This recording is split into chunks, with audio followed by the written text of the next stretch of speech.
Hello and welcome back to my Gingerbread Dollhouse Renovation series.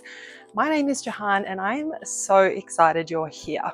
If you haven't already, go back and watch part 1 where I explain everything about this dollhouse series, including where I got the idea for a gingerbread dollhouse, where I found this dollhouse, and what my plans are to completely renovate it. For part 2, I'm going to be working on the exterior. So that includes the roof, the chimney, as well as the sides. When I was doing all of my research for the exterior of the dollhouse, I was drawn to real gingerbread houses with icing, and 2 things in particular really struck me.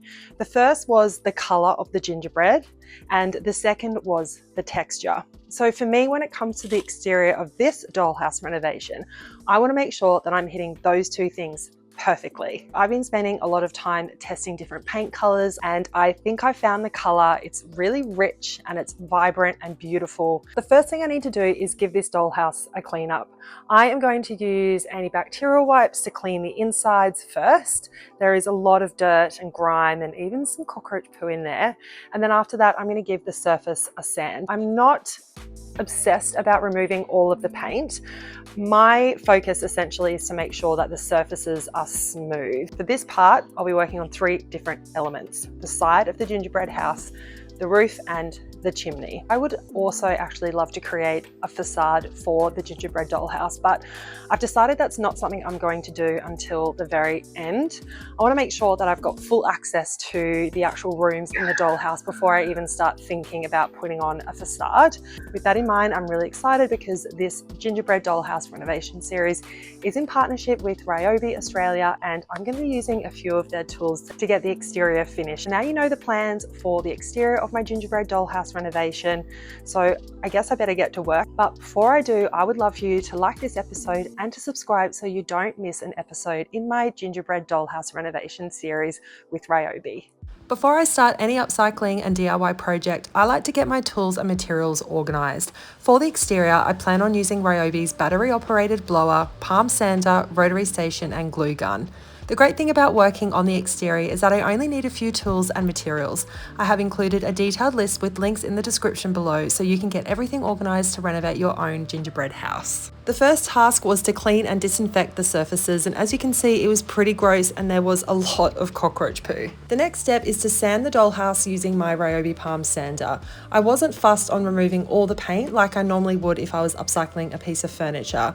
I just wanted to make sure the surface is smooth enough to apply cork on the exterior, as well as flooring and wall treatments later on. Then I used my Ryobi blower to get rid of all the excess dust, which I find way more efficient than a feather duster. Then it was time to glue the cork sheets onto the sides of the dollhouse. What I noticed about real gingerbread houses is the texture, so I did a lot of thinking, and because I'm going to paint the exterior, I needed to come up with an idea to make it look textural. Then I remembered I had some leftover thin cork sheets from a lamp that I upcycled at the beginning of last year. Using these cork sheets to create texture is going to be really important because I want to capture that rustic, not so smooth gingerbread effect. I was really nervous about this step because I've never seen this done before, and I had no idea if the wood glue would stick to the cork sheets and to the sides of the dollhouse. Thankfully, I had nothing to worry about, but I did end up using some clamps and eventually painter's tape to hold some of the sections down. I let the wood glue dry overnight and I was so impressed with how good the cork looked. Then I used my craft knife to trim some of the cork at the front and back before cutting out the windows. After a bit of trial and error, I found it easier to cut the cork from the outside rather than the inside. Both ways work, so it really just depends on which you prefer. Then I started becoming a little obsessed with the details and filled in the gaps between the cork sheets with plaster and a palette knife. I also decided to apply plaster onto the windowsills to hide the joins between the wooden dollhouse frame and the cork sheets.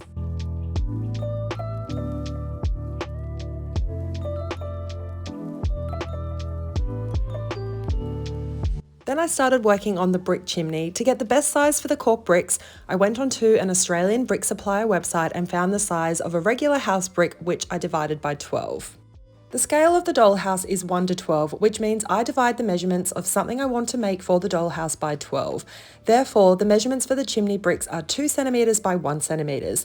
I measured and cut one brick, which I used as a template. I made about 400 little bricks.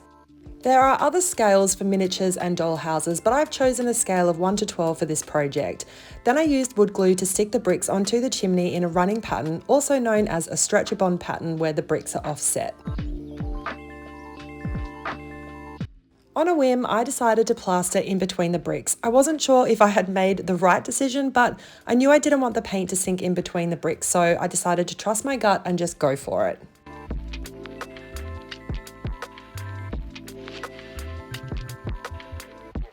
And then it was time to work on the roof. If there's one thing that's synonymous with gingerbread houses, it's their shingled roofs. So I bought about 600 jumbo popsicle sticks, while also praying that it would be enough. I guesstimated how long they should be, so I cut 2 shingles per popsicle, which were about 5 centimeters long.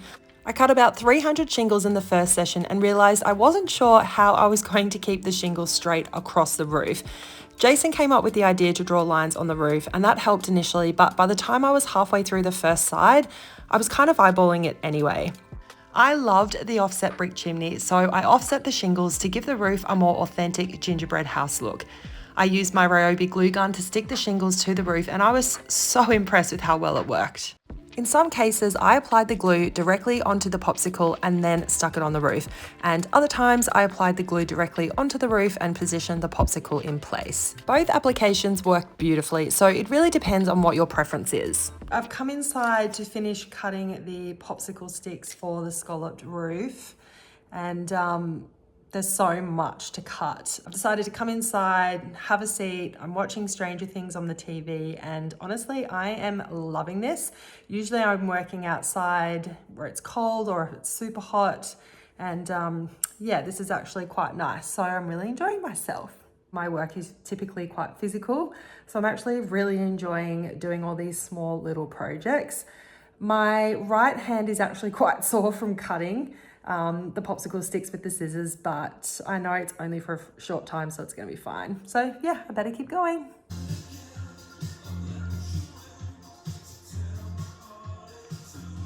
My hand is a little battered and blistered, but I know it's worth it, especially when my kids want to join in and help. On top, now make sure the bottom scallop, take your hand away. You did it. Something I discovered was that when I applied more shingle rows on top of each other, the top of the popsicles would poke up. So after every 5 rows or so, I applied lots of hot glue underneath and used painter's tape to keep the shingles down in place for about 5 minutes. At the roof ridge, where the shingles meet at the top, I decided to glue them on alternate sides to make sure they met in the middle properly. And as luck would have it, the 2 rows offset perfectly with each other. I was so happy. This level of detail brought me so much joy and satisfaction.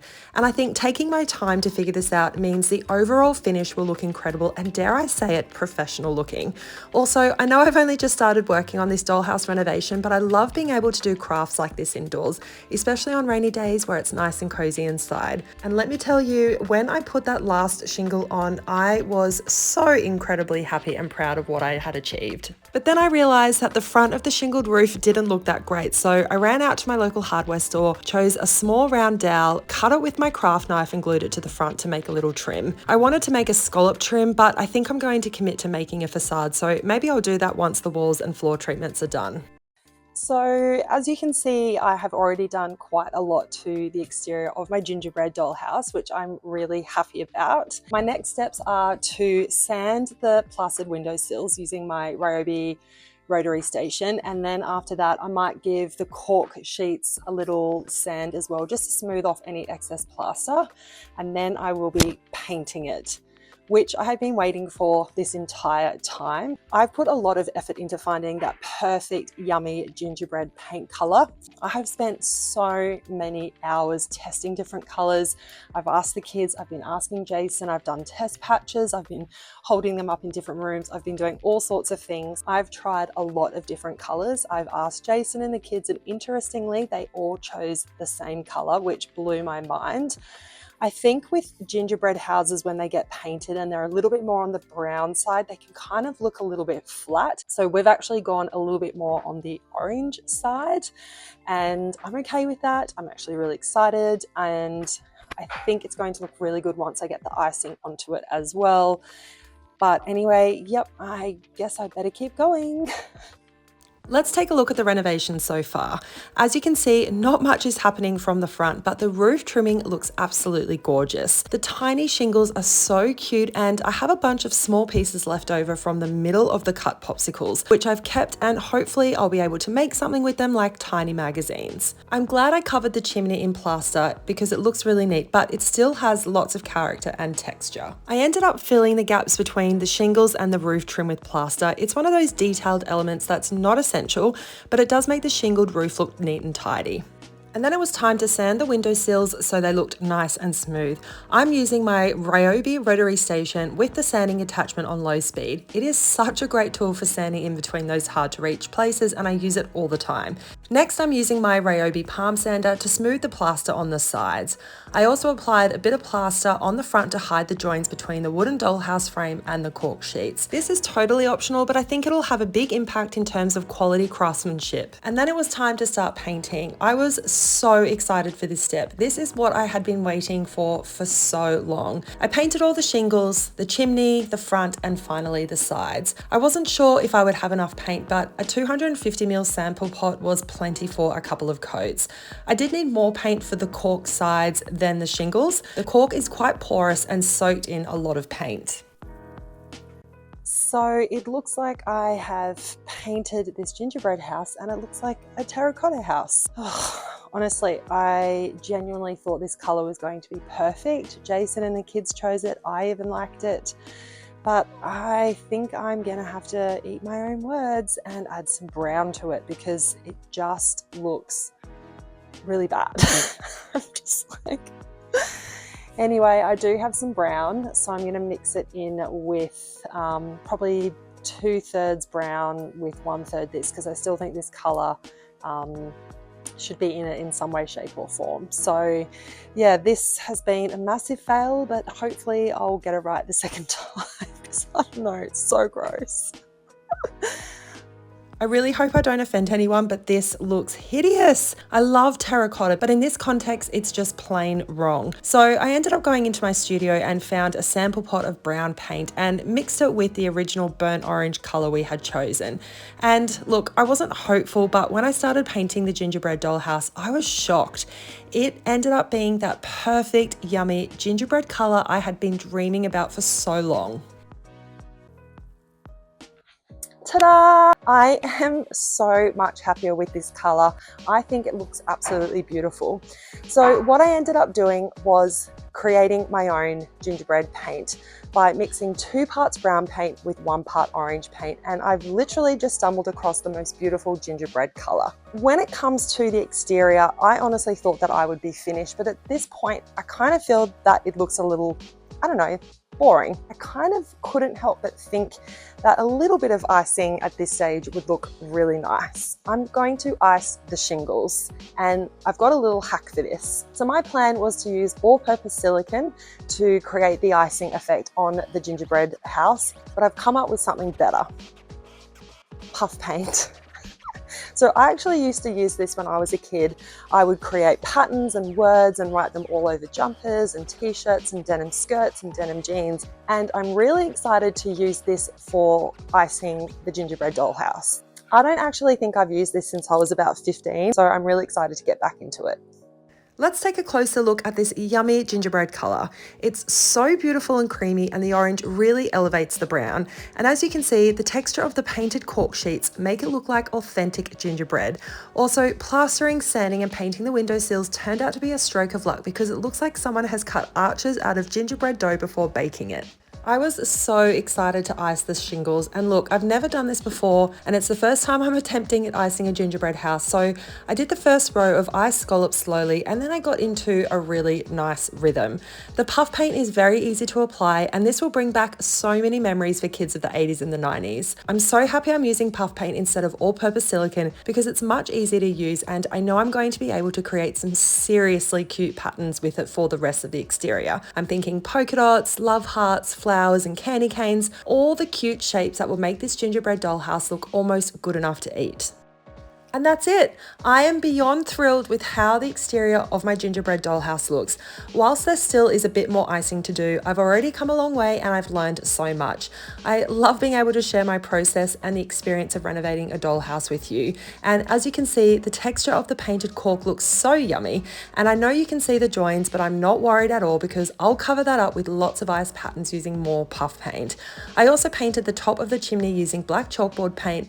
And speaking of icing, I know the ice shingles are not perfect, but it has that handmade quality to it that you would expect to see on a real life gingerbread house. And that's exactly what I was hoping for.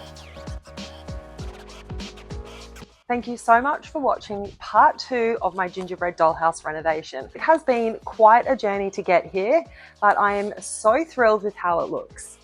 I think the cork sheets on the side give it that authentic gingerbread texture, and I'm absolutely thrilled that I decided to plaster in the windowsills because it does actually look like gingerbread.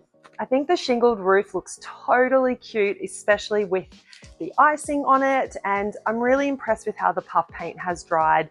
It's quite shiny, it feels good, it looks good, and I just think it brings out the roof even more. I also am totally obsessed with the chimney. I'm not too sure if I'm going to put icing on it. I do like the look of the brick that I created with the cork sheet, so I think that might be a decision I'll make later on. I also painted the top of the chimney black to give it that authentic chimney feel. I think though for me, the hero of the exterior is without a doubt the paint color. I thought I had completely ruined this project when I painted it that burnt orange, and I'm so relieved I was able to create my own paint color that looks exactly like gingerbread. I don't know about you, but every time I look at this gingerbread dollhouse, I want to take a bite out of it. So I guess that's a good thing, right? For part 3, I'm going to be working on the walls and the floors. So that means I'll be applying wallpaper to the walls and I'll be giving each floor a different treatment, which is really exciting. I've already got my wallpaper ready to go, but I haven't even started thinking about what I'm going to be doing to each floor. I know I want them to be different, and I have found quite a few fun techniques on Pinterest that I could definitely apply. But I think I'll just put the wallpaper up first and then take it from there. So I have a few little extra things I want to do on the walls as well. So I'm excited to dive in because from the front, it looks pretty boring, not gonna lie. And I'm just excited to give the dollhouse the color and the patterns and the texture that it really needs now that the exterior is done. So thank you for tuning in. I really hope you're enjoying this gingerbread dollhouse renovation series. If you are, please give this episode a like. And if you're not following along, I would love you to, because it means you will never miss an episode in this series. And as you can see, I am dropping regular videos here. I've got so many fun and creative tutorials coming your way, and I'm just so excited to share them with you. So I'll see you next time.